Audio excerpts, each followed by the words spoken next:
Hello, friends. Hello, Michaela. Sending you love, sister. Joanna, sending you love. Thank you guys for jumping on. Today is pregnancy portal number 21, and I am having an interesting day. I've been having an interesting few days, actually. I did not jump on yesterday, mostly because of the energies I'm processing right now. And you know, when you are pregnant, it's an up and down world. Every day is different, every moment is different, every breath is different. And you know, part of why I started sharing on these portals was to share the wisdom, you know, coming through. And part of what I realized is that even though wisdom is coming through, I don't know everything, you know, and I never claim to know everything. And a lot of times, you know, when I want to show up, there are other things, other energies that swoop in and require my attention instead. And it's important to me, even when I make a commitment, to always honor my body, my mind, my soul, my guides, my energy first. Because if I show up to you all frazzled and unavailable, really, what good does that do? And all it does for me is spread me out very thin. And honestly, today I wouldn't have shown up, but I did make a commitment to be here every day. And it is important to me. That is one of my values, to hold true to what I. Can you guys hear me? Just realized my headphones are in. I hope you guys have heard this whole time. Hi, Mike. Hey, can you guys let me know what you're hearing and not hearing? How funny if I've been talking into a mic that's unavailable this whole time. So if you just jumped on and you're watching, just like give me a thumbs up if you can hear me. Sending you guys so much love today. Pregnancy portal number 21. And I'm definitely having, oh good, okay, you can hear me. Could you hear me the whole time? Thank you, Joanna. So today, I've realized, when I'm having days, where things are intense, I am prone to not get on here and share. And the reason it's so hard for me to get on a share is because my life is so intricate, energetically, physically, psychically, and a lot of what I am experiencing in this lifetime are things that people haven't discovered yet for themselves. And it puts me in a very interesting situation of having to defend myself. And so I started the pregnancy portal so that I could share this wisdom that was coming through, and instead of teaching or just really sharing, coming from a place of being authentic and sharing my experience with you. But often I find there are a lot of times where what I'm experiencing is so beyond what I can sometimes even express with my words that I don't want to share, that I don't want to come out here and be vulnerable and share the things that I don't even really know how to share, so someone's cooking dinner. It smells so good. Pregnancy knows. So anyways, I'm gonna share with you guys, and I don't really know where it's gonna go because I haven't even fully processed all the energies yet, but over the last few weeks I've been feeling energetically in my mind and in my third eye, in my crown, in my ability to communicate with the child. There's something that's been muted. It's like kind of like taken offline or something. And, I wouldn't even typically say that outside of my head, except for there's a few things that have manifested in the last 48 hours that kind of confirm this feeling that I'm having. And so in this third trimester, that's kind of what I equated it to. I'm just like, okay, there's some kind of disconnection that's happening, and maybe it's because I'm not purging every day, all day, like I was for the first 7 months, and maybe it's this, and maybe it's that, and I'm also receiving this message and that message, and when you receive message from spirit or from your higher self or from your guides or from your physical reality, whatever reality you receive it from, it's not always clear. It's almost never clear. It's not like just because I'm psychic that I'm like getting clairvoyant, audience, or whatever messages are coming through. They're not always clear. They have to be deciphered. And not only do they have to be deciphered, but they can only be deciphered by me through the lenses in which I see this reality. And so it's based on, all the traumas and things I've gone through with my family and things that people have said to me in passing that weren't supposed to mean anything that I took on. And it's really through these glasses in which I have cultivated over this lifetime, in which I see through and can interpret signs and energies that come from spirit. And so, part of us walking the spiritual path and working on what we need to work on is like seeing these lenses and seeing like, okay, I'm looking through this rosy pink lens, but is everything blue? Or is everything this color or that color? And of course, we live in a multidimensional world, so there isn't one color. But it does mean that a lot of times we have filters and programs and things that are overlaid on top of our eyes, keeping us from seeing the truth, and it's constant work. You believe something to be so true, and then someone comes into your space and tells you something and gives you wisdom or knowledge or shares their experience with you, and all of a sudden it becomes untrue. So this reality is so impermanent. Everything is so impermanent.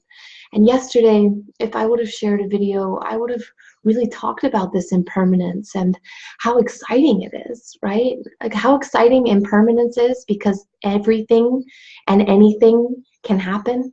And how exciting impermanence is because when you think something is real, in just a few moments, I could probably share something with you to make it unreal. And so just the fact that reality for us as humans can really shift and move and jive and turn and da-da-da-da-da, first of all, it's fucking confusing. You know, it's like, okay, I am this, or I believe this, and then the next day is completely different. So there really has to be this kind of surrender in which you take life on and you surrender to the flow, to the will, to the energy, inside of me, to the energies that be. And you know, throughout this pregnancy, it hasn't been an easy road, you guys. It's like, when you call yourself a light warrior, that doesn't set you up for an easy path. It sets you up for a lot of shadow work, sets you up for a lot of working through your own shit, sets you up with a lot of tears. It sets you up with a lot of discovering these filters, a lot of oh my God, I was wrong moments, you know, because the ego wants you to believe that you're right. I'm right, he's wrong, that you're safe, that, you know, like, I'm going to stay here and I'm going to stay small and I'm going to do this and I'm going to do that. And when you live from your heart space, it's like all things are possible. And so you're constantly taking these lenses and removing them, and then they show back up again, and then you remove them again, and these lenses just keep coming in different layers, right? From different energies in our life. I hope I'm making sense here. But anyway, so the last 48 hours have been very telling. First of all, I'm almost 37 weeks pregnant. 37 weeks pregnant means that the baby could be born at any point now. Like, it's the clock is ticking. And you know, this whole pregnancy, there's been such a confidence inside of my soul, you know, like this like rich feeling of like, I am so good. Like, I am shining so bright. I have such a strong light presence around me. My guides are powerful. This baby is powerful. The baby's guides are powerful. And just feeling totally held and surrendered, you know. And these last couple of days, it's like little by little, these little fears have started trickling in. And it's normal, first of all. Of course it's normal. I'm about to go through the biggest initiation I've ever been through in my life. And I've been through a lot of initiations, especially sitting with the masters and sitting with plant medicines and experiencing life from a place that most people don't ever dare go to, you know. So it's like jumping into these last 2 days, just feeling these little fears start to creep in, whether it's this or that. I've had a sister who's reached out to me and shared some of her truths with me, some of her light, and some of her, you know, she's having visions about the baby, my baby, and which we established we're going to call a soul. There's not a baby inside of me, and there's a soul inside of me, and this soul is very sacred. And until it comes through the passage, through the initiation of becoming a human, not only until then does it become human. You know, and so this soul inside of me is a beacon of hope for the new world, you know, and we will all stand together, you know. And I've been standing under this umbrella of like abundance and light and love and not letting anything else in. And when fears come up, I work with them and they're gone, you know, like I don't entertain them for too long. I overwrite them. I plug in a new program. I do the work. I don't sit there for very long. And so yesterday, you know, one of my biggest fears with the baby, I say biggest fears, that sounds so heavy, but one of the things that keeps coming up for me is like delivering a breech baby, you know, that the baby doesn't turn down.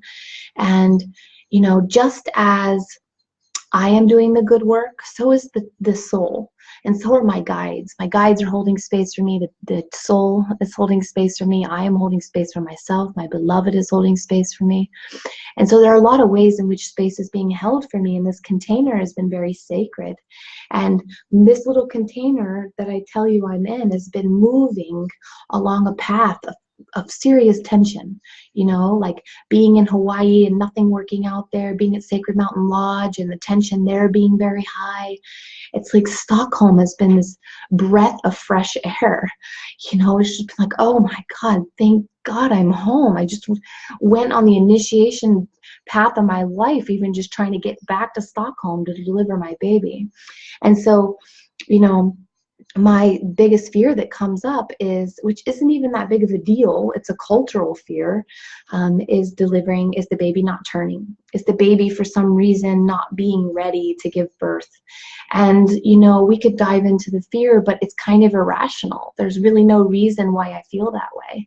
And the first time that I spoke to my midwives, I shared them this fear because it's really the only one that I have. And little ones, you know, like, what if the baby's like got special needs, or, you know, and all of those are like just thoughts that pass through your mind that you just have to like let the wind blow away. And if those times come, and you show up and you do what you need to do, you know. But this breech baby subject, which isn't that big of a deal at all, you know, comes up here and there. And the midwives told me, well, have you ever asked the baby to turn down? And I was like, oh, no, I haven't ever asked the baby to turn down.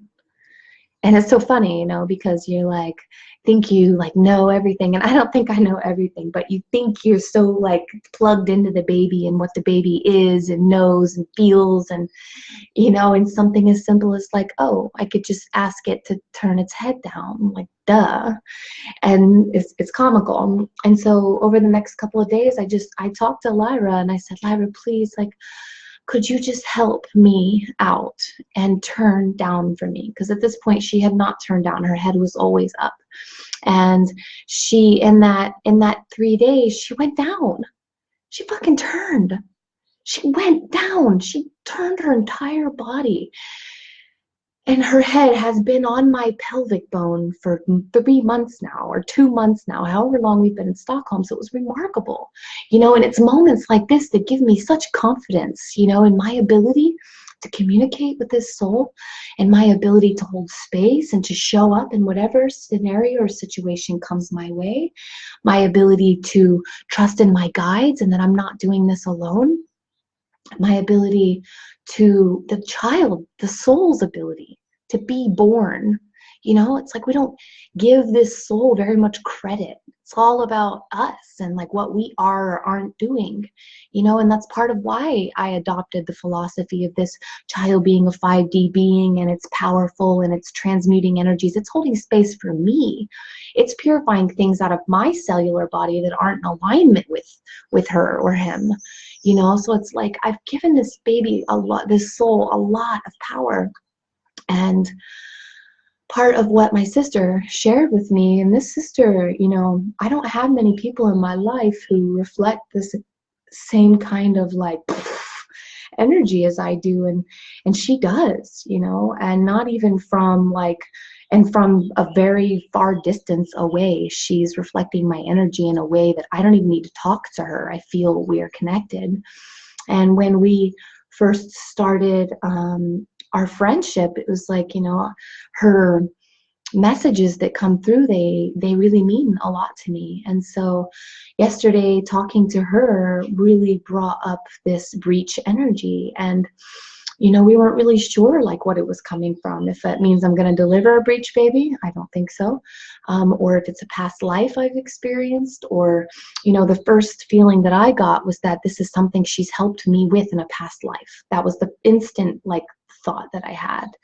And whether that's right or not, she is assisting me at this time 30 days out, 20 days out from my birth, for some reason, you know. So loud and clear, my ears are open and my heart is open but guarded, you know, because it's like, it's important for us as an autonomous beings to listen to all of the frequencies, to receive, to be open channel, you know, to all energies that are coming to us through someone we respect to someone we don't respect, through a Facebook message that we see right when we jump on, or just like all of the signs, you know. And so I take on the energy of whatever someone is sharing with me, and then I feel into it. I ask my body, I ask my guides, like, what is right, you know. And in the state of this last trimester of feeling a little clogged, you know, like feeling like just off, not feeling like, you know, I'm totally shining bright, but just not feeling like there's this like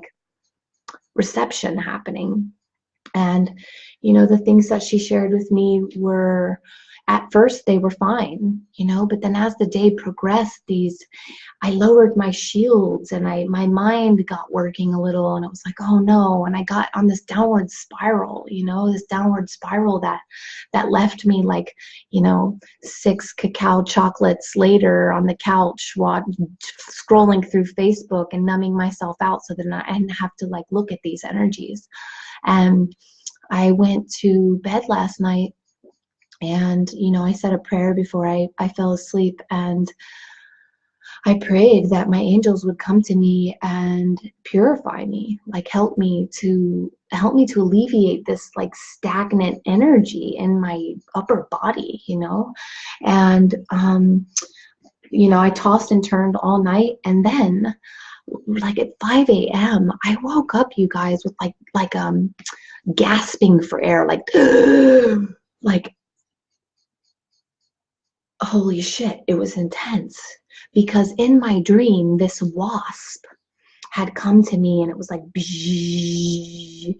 and it had like, I don't even know how many wings, like, but so many wings, like multi-dimensional wings. I felt I looked into this wasp wings, and I couldn't even figure out where reality was in the wings.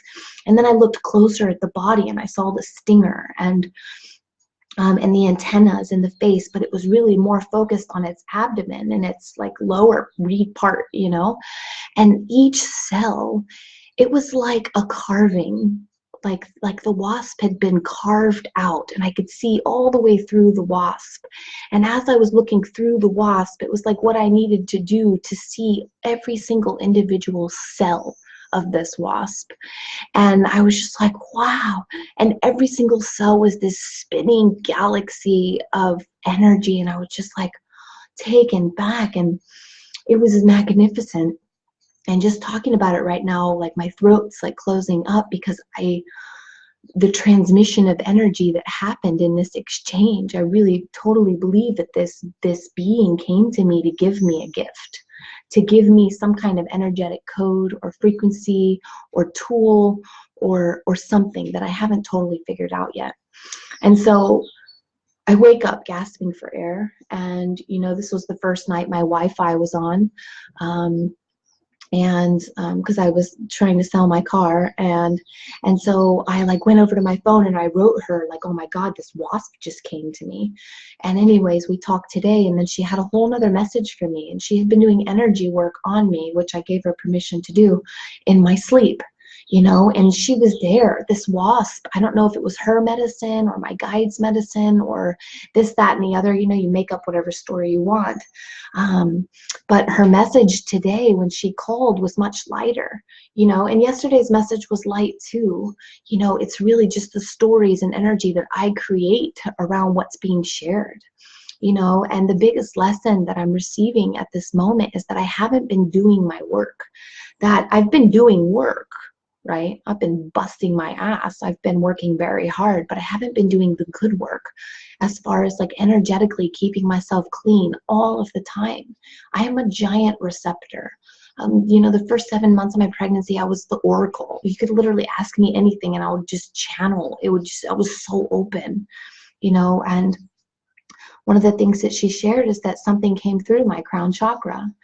And, you know, I don't know if I'm supposed to be sharing stuff like this, but I can't talk about anything else than what's on my mind. It's the friggin' pregnancy portal. Like this is what I'm going through, you know. And her sharing that something came through my crown chakra, it was like my body said yes. It's like something did come through your crown chakra, and it did affect the baby. And, you know, when you sign on to that story and you say, yes, this might be true, if you don't create an alternative reality or solution, then this can fester into a deep fear and manifest in birth, you know. And so I want to work with that today. And you know, she gave me some guidance, you know, around wearing certain stones and sitting with rose quartz, and you know, and just really open my eyes to the work I haven't been doing, the work that I've been slipping on these last few weeks and months.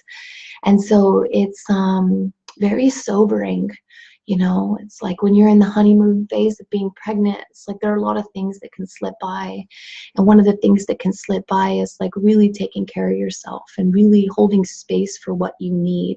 And not only what my physical body and psychic energy need, but what the child needs, what the soul needs. And I feel that I haven't really done a great job at protecting this soul from outside energies. You know, when you are intuitive and you meditate a lot and you play in your dream world and you are a sorceress, of sorts, like I'm a sorceress, because some people might call me a witch or something. It's like when you play in this world, it's important to have energetic awareness and energetic hygiene. There are things that you have to do to protect yourself. And one of the things that I've been saying throughout this pregnancy is that this 5D being is all powerful and all knowing, and that it can take care of itself. That I am its protector. I am the physical guardian of this soul, but that this soul is actually holding more space for me than I'm holding for it. And I don't even know if that's true. That's just something that I implant so that I feel, because it makes me feel good. It makes me feel really good. And when I say it, it feels true, but at some point, or maybe multiple points during this pregnancy, I've been too open. And I would say that in this lifetime, my lower chakras, my root chakra, my sacral, my solar plexus, and my heart chakra are the most damaged. They've really taken some serious, brutal fucking hits in this lifetime. And my throat chakra, my pineal gland, this whole area, my crown chakra, my eighth chakra are all completely open. Like, I literally can go anywhere, anytime. And sitting with plant medicines and sitting with shamans and masters and sitting with myself and sitting with my higher self and meditating. It's like I've done the good work for these channels to be very open. But what does that mean if my lower chakras are damaged? And I say damaged lightly, it's like everybody has traumas. And I'd say my heart chakra is like operating at a low percentage. And not because I don't know how to love, but because I've been hurt so much in this lifetime. I come from a family full of abuse, and we continue to abuse each other to this day in certain ways we don't realize, and coming from an abusive household, that takes lifetimes to offset and to heal from. And one of the lessons of the day today is like, my unresolved family issues are a problem. It's like, and not a problem. It's like when I say this, I want you guys to know that I'm always working through the way I express things. And so as it comes out now is not how it will come out later. And by my expressing it, this whole space opens up for me. And so these unresolved family issues, these wounds, I've been working on for fucking years. Seriously, it's been the good work in my life. It's been how I know so much about, resetting the lineage in which you come from and doing the good work for the women in my family and holding space for the divine masculine to unfold. These are all because of the family in which I come from, which that is not happening, But a lot of my actions in this lifetime are based on not fear, but trauma, are based on like, I'm not going to go that way because that hurt me once, so I'm going to go this way instead.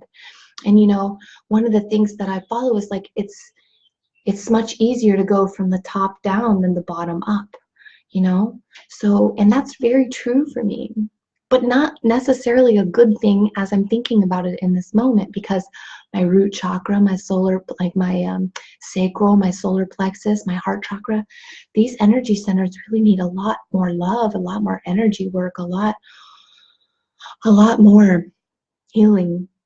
And while this is all open and that's fucking fantastic and woohoo, wonderful, these are what make me human. These lower spaces, these vortexes and energy centers are what make me Harmony, are what make me Tiffany, and if I don't own them, if I don't heal them, if I don't work with them, then they fester and they clog up and my meridians my channels get clogged. And although I think I'm seeing and feeling actually I'm not, because I'm not grounded, or I'm not this, or I'm not that. So over the last 48 hours, I realized I really need to do some deep healing work on my lower chakras. And the full moon is coming, which is fucking beautiful, you know, because I can harness the energy of everything I've been creating this new moon cycle and really fully manifest it on the full moon.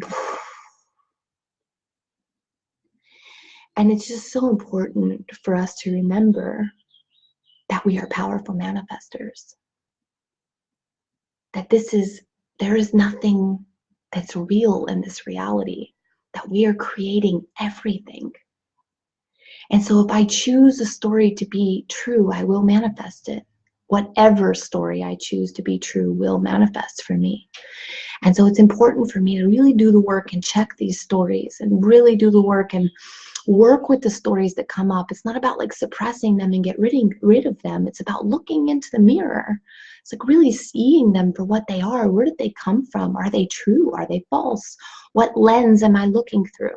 Is this the lens of my mother, the lens of my father, the lens of my 7th grade teacher, the lens of society?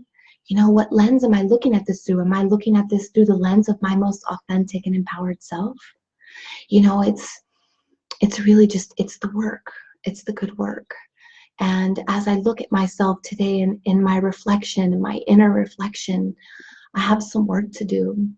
And while we all have work to do, I have really been in a surrendered reality that has been, things have just been flowing. I haven't really been trying too hard. You know, I've been trusting very strongly that my guides are taking care of me, that everything I eat is transmuted, that this child is holding space for me, this soul is beyond, and it will be born the way it wants to be born. A lot of empowerment, but from the throat chakra up, right?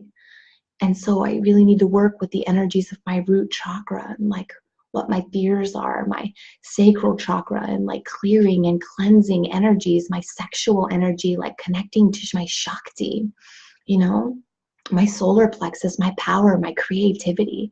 It's like I haven't expressed much of these in this pregnancy, and mostly because I've been totally unfucking available. I've been sick and vomiting every day and totally psychically just unavailable, you know. But in these last couple of months, I've had a lot of opportunity to do these things, and I haven't taken advantage of it. And so with that being said, I set the intention for myself to be in nature more. Less planning, less trying to get my life together and everything set up for Lyra, and more healing work, more watching the sun as it comes up and watching it set, and being in nature and working with my stones and praying and really working with these chakras energies. And you know, the chakras is where the energetically things are manifesting from here. You know, it's like these layers of my being are my manifesting reality, my layers of manifested reality. And so, you know, starting with my root chakra, it's like, when's the last time I even did a root chakra like color healing? Such a powerful practice. And I maybe done it like 3 times throughout the entire pregnancy. And there could be a reason for that. You know, maybe some kind of energy that came in is like keeping me from my right mind, keeping me from doing the things I need to do. You know, I find myself sometimes, which is hard to kind of admit out loud, just numbing myself out quite often, you know. And it's easy to get on here and talk about all the good stuff, but let's talk about like the numbing out, you know. And this is like a coping strategy for life, you know. It's like numbing out on Facebook, numbing out on movie or Netflix, or numbing out by eating, or just like there's a lot of ways that I just numb myself out. And at the end of the day, it's like these are the frequencies I'm planting into this soul. And I'm not going to feel guilty for that, you know, because we're all doing the best we can. And ultimately, at the end of the day, it's like I'm a good person and I am doing the best that I can. I'm consciously choosing every step all of the time. And, or maybe not all of the time, but, you know, like I wake up conscious every day, multiple times a day. I'm constantly awakening. And so I really am doing the best that I can. And it's not always the best. you know? And I feel that having fear or having guilt or shame, these are really the bad frequencies, the frequencies of the darkness you don't want to plant inside of your little soul, is any kind of guilt, any kind of fear. So I work with these emotions and energies as they come up by confronting them. What story am I telling?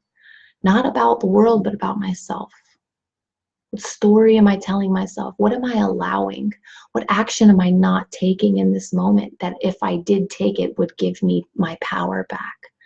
What am I giving up in this moment instead of giving to myself?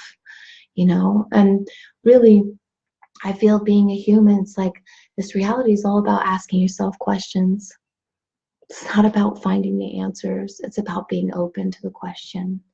It's like when I ask myself, why do I numb myself out? There are so many things that want to come in, and then it's just blank. You know? So it's like the answer is confusing.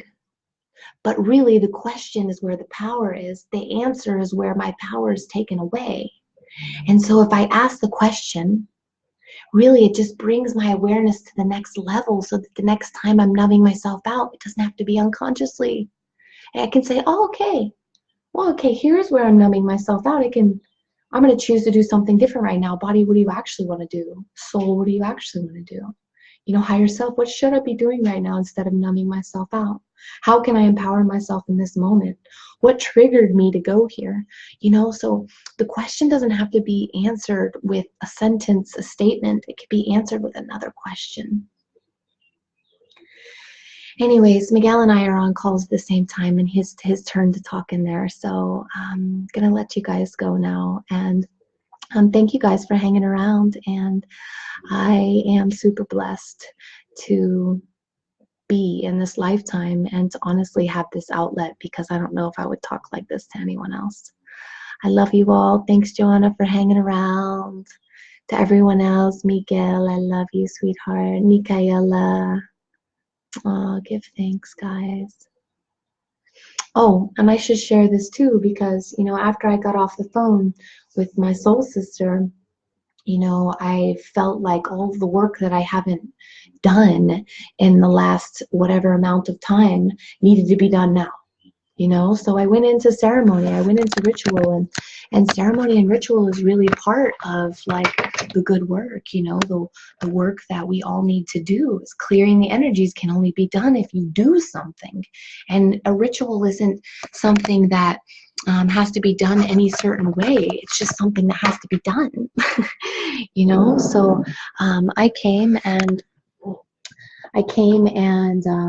set up my cards and drew cards for my chakras and my 8th chakra, and I drummed and sang Om Gam Ganapataye Namaha. I used my owl wing and essential oils. I made a bowl of flowers and soaked all of Lyra's stones in it. And I burnt almost a whole thing of sage and Palo Santo, and really just dove in, you know. It's like part of creating ritual is really making it up, doing what your higher self or your soul tells you to do. You know, part of getting off the phone with this soul sister who shared with me a lot, which I haven't shared everything, but you know, part of what came to me as soon as we got done talking was like purification. You need to purify now, and not purify my physical body, but purify my energetic body, to purify my energy, to purify whatever energies are in my space that I am not seeing or feeling or knowing or realizing, that I'm unconscious to, you know. So deep prayer and sleeping alone, you know, it's like at nighttime, your psychic space is so sensitive, and to have another being in your bed with you also in their own process, your toroidal fields and energies are mixing and mingling, and sometimes you might wake up in the morning and not feel rested, and you think it's because you got bad sleep, but really it's because you're processing this other person's energy. And so, you know, my guidance after I got off this call was to maybe even go into silence for 3 days, or and like I said, you get a message and you have to kind of decipher it, right? So it's like sleep alone for for 3 days was the first message. Gonna sneeze. And then the second message was maybe go into silence for 3 days. And then after that, it was like, you need to purify now. And so I got my drum out and I sang so hard, y'all. And really sound and sound energy, sound frequencies, they can really burst through any darkness in your body. And so I sang until I couldn't sing anymore, until my voice fell out. And then I blessed my entire house with this sacred water and just said a beautiful blessing and drew cards. And so ritual really is all about just doing it, taking the action to clear the energies and doing things that are symbolic for you.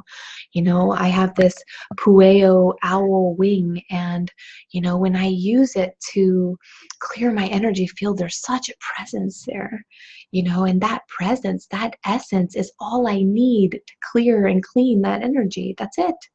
And the energy of this wing is the energy that I have given to it, the stories I've created, the story really that the owl created for me to even have this wing. And so life is just about really giving things meaning, you know, giving things meaning and showing up and taking action. And so that's the intention I set over the next couple of days, is to really give every moment meaning and to really be present and to purify energetically very deeply and to do a lot more prayer and color work and energy healing. I feel so much better after just being on this little video chat. Yeah, thank you guys so much. Okay, I'm gonna get off here. So many blessings to all my brothers and sisters who are doing the good work. And I just want to give a shout out to my tribe, because I swear it's like my whole tribe is like going live all the time now. And it is so fucking awesome. It's like we're all going live and like spreading the light and becoming more light warrior and less light workers. And I'm just so fucking proud. I'm so just beyond the moon with excitement for the times that are coming, because we aren't hiding under rocks anymore. It's really time for us to shine our light and to live brightly, and we can do this together. This isn't a one-man show. No one is solo. This is a team, unity consciousness kind of effort. And so I love you all, and sorry for the shaky camera, but I hope you guys have an amazing day. I hope this video inspires you. Please, if you watch this video and you're watching it right now, leave a comment and inspire, uplift, and console a sister. You know, it's really all about just plugging in at the right moment with the right words to share and send some love. So be well, everyone, and I'll see you guys tomorrow.